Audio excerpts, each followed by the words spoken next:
بسم الله الرحمن الرحيم. اللهم صل على سيدنا ومولانا محمد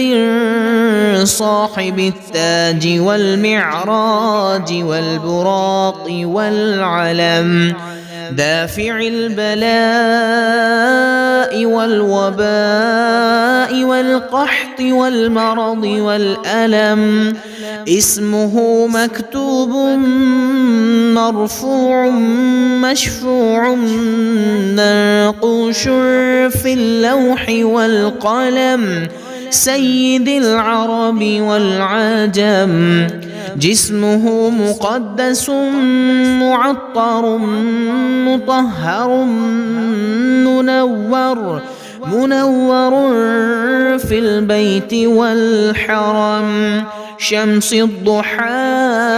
بدر الدجى صدر العلا، نور الهدى كهف الورى مصباح الظلم، جميل الشيم شفيع الأمم، صاحب الجود والكرم، والله عاصمه وجبريل خادمه، والبراق مركبه والمعراج سفره، وسدرة المنتهى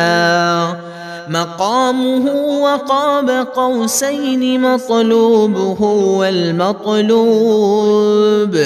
مقصوده، والمقصود موجود،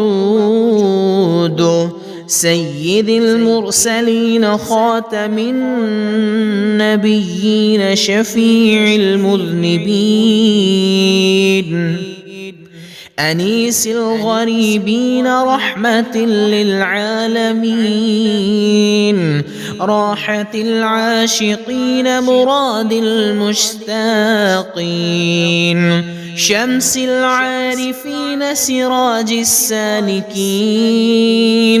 مصباح المقربين محب الفقراء والغرباء والمساكين،